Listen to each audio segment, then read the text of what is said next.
Let's get into the crypto industry versus the old guard. You guys don't want to miss this one. Welcome back into the show. Let's get started. I do want to thank our sponsor today, and that is Tangem. This is where you guys can get self-custody all started.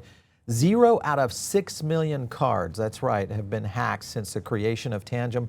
This is one of the best biometric secure cards out there, including Face ID, thumbprint, all that in terms of access because it works with your phone. Very easy to set up. It's like a 3-minute setup. And if you guys have never got into self-custody, do it now. This is one of the best things you can do in crypto. Use our link down below. You'll get a little bit of a discount to get started. All right, so there was a lot happening. The SEC came in. They had this nice little roundtable going on, a little, kumbaya effort and harmonization between the two, because this is the first time that this has happened. All right, so as you look at what's going on within the SEC, obviously Paul Atkins, very pro-crypto, has now taken the helm over our beloved Gary Gensler. And then, of course, crypto mom herself, very into crypto. I think one of the champions that really kind of fought tooth and nail with Gary Gensler quite a bit. Karen Crenshaw, who has always been anti-crypto, has not changed her position. I think she's a little bit sore about this. And even Mark Ueda, I will call him Star Wars Mark, in terms of just his adoption of where crypto is going. I want to play a clip for you. This is Caroline Crenshaw showing her stripes. Take a look. For too long, the SEC and the CFTC have operated in parallel lanes, too often in conflict with each other. That era is behind us. The first SEC-CFTC joint roundtable since Dodd-Frank, almost 15 years ago. It's a new day, and the turf war is over. Good afternoon, and welcome to today's roundtable. Harmonization sounds like a laudable objective.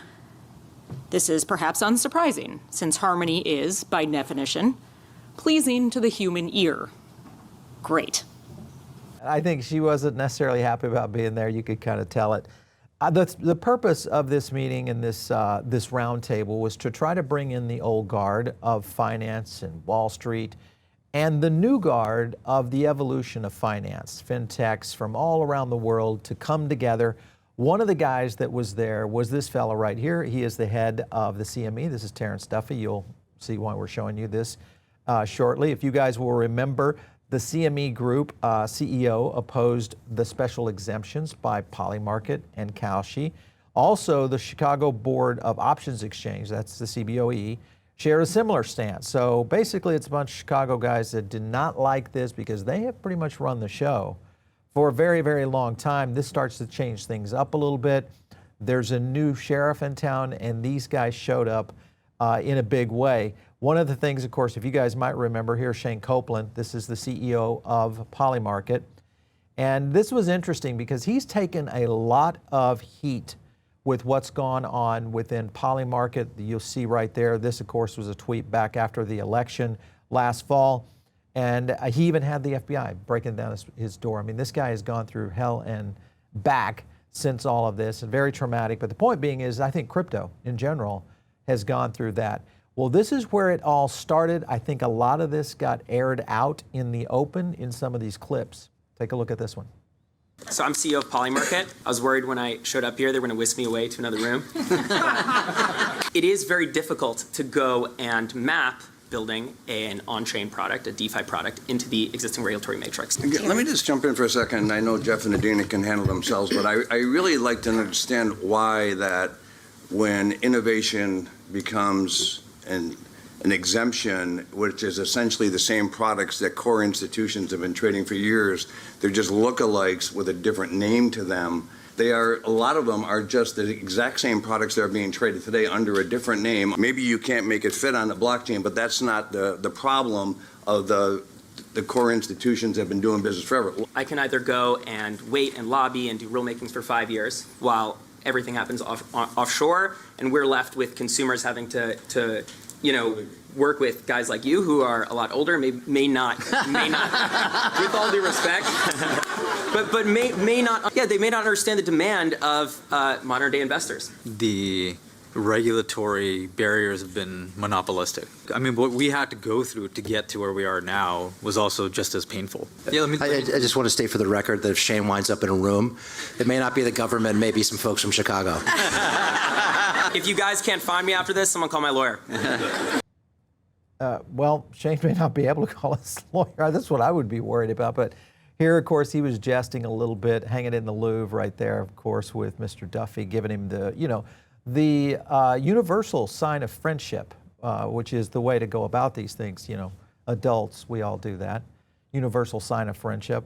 Well, the other thing you have to look at is whether or not a Polymarket will come true, and that is, will Duffy actually apologize for this incident involving Coplan? So Polymarket at their antics. The greatest thing I think around crypto in general is the changing of where tech is going, where investing is going. You guys are starting to see this in real time. I want to go to another clip. This is Terrence versus Jump Trading, Robinhood, and also Crypto.com, all around 24/7 trading. Take a look. There would be a lot of people in the country that produce product that would not want markets on a Saturday afternoon. You have to look at the cost to the firms that have to staff up in order to do 24/7. Just to say all asset classes go 24/7, I think could be a detriment to a lot of producers and other people on the commercial side of the marketplace. I think Terry mentioned that if he knew a farmer or something like that would be angry. I've got news for Terry and the farmer. The risk is happening on the weekend. Just because we can't see the prices does not mean the risk isn't there. The markets are filling that vacuum, whether it's hyperliquid or other DeFi. This is happening very quickly. The crypto markets function perfectly in this way. It actually allows you to do a better job of managing your risk. When the news comes out, you can actually go and take advantage of it by hedging your portfolio or putting a risk-on position. I just wonder how and why the traditional institutions have not understood what is going on. It has to be only one thing, and that is denial of how this market is evolving. And also, I think it is the pomp of the issue where they believe they control the market just because it's the United States. And now I think what of course is happening is we're seeing a global event occur when it comes to crypto, and that's starting to play out right now. Wall Street is finally coming to the table. Here's another clip, it's SOT 4, of Robinhood versus Bank of America. Take a look at this one. People can handle the overnight stuff. We staff 24 hours a day, 7 days a week, 365 days a year. Is it some of it being pushed to prediction markets? Oh, definitely. I think that's where it's going. I mean, I've been saying this for the last 12 months. It's the beginning of their journey, or their actually I'll call revolution. So not only Nick and JB are talking about going immediately to 24/7. Does that give you, does that get the hair on your neck stand up in terms of concern? It just goes back to my point. I think we're supportive of all innovation. They kind of got pushed into a position, I think that being Bank of America, kind of into a position where they're really going to have to respond to what's happening in the open markets. And one of the things they did right after this event was they launched this here. Bank of America unveils their AI-driven capital markets insight on the Cash Pro app. Now let's take a look back, because what happens with these markets when people get complacent is they build crappy products. And you can kind of see it with what has been explained right here. This is the Cash Pro chat app. Basically what they did is they integrated an AI chatbot. What an innovation that they have done. And the innovation was so high that this is one of the worst ranking apps out there when it comes. And this is the point that I'm getting at. The only people that suffer in this situation right now are consumers, people like you and I. Just look at our own, this is one of our own sponsors right here, Tangem. I'll throw them under the bus. Look at this, 100,000 downloads. Oh goodness, a 4.8. That's terrible. The fact is, they don't have those kinds of problems. That's the whole issue. When you're innovating to please a customer base that matters, you've got to build a good product. This is a good example of how they've been able to do it with just self-custody wallets. Let me go over to another piece right here. This is prediction markets. Vlad was hitting on this. Prediction markets just crossed 4 billion event contracts trading all time, over 2 billion in Q3 alone. And we're just getting started. I mean, you guys have to remember, this has only been on Robinhood for a very short period of time. Their partnership with Kalshi, the likelihood of we're going to see more integrations with Polymarket across a lot of different potentials in terms of prediction markets.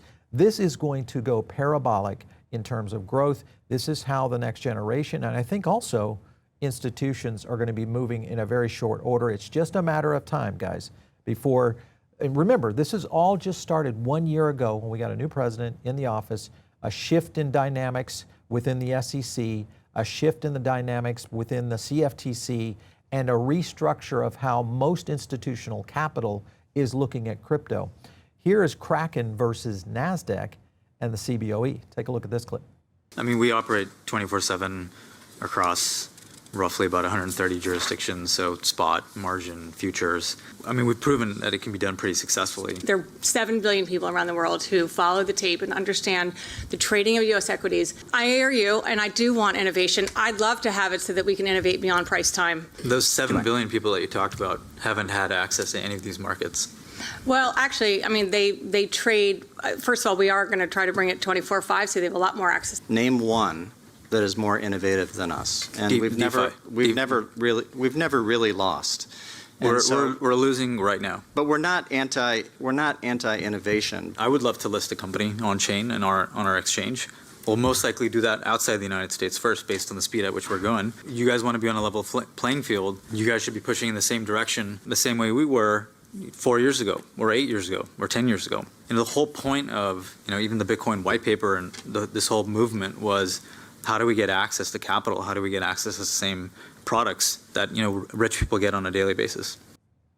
I love that statement, that rich people get on a daily basis. But now what we're seeing is a revolution that's occurring for, as they said, 7 billion investors worldwide.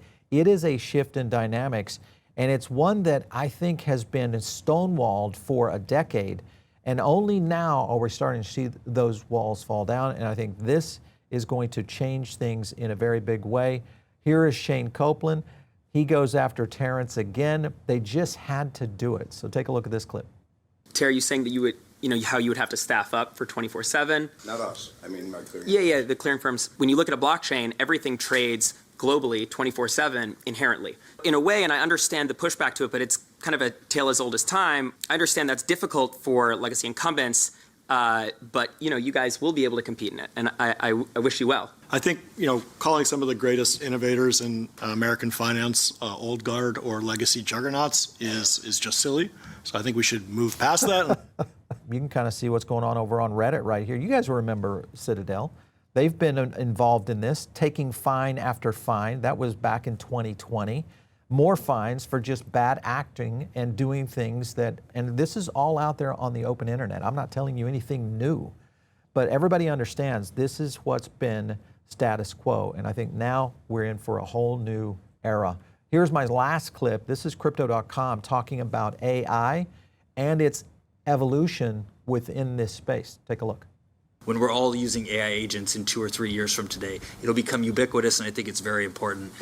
Lastly, I would Can I just pick up on that one point? Yeah. How long before I can just go onto my mobile device and say, make a market on say Polymarket, for example, in whether this panel is going to end at 540 or not, and the market will be created and everybody in the room could bet on it.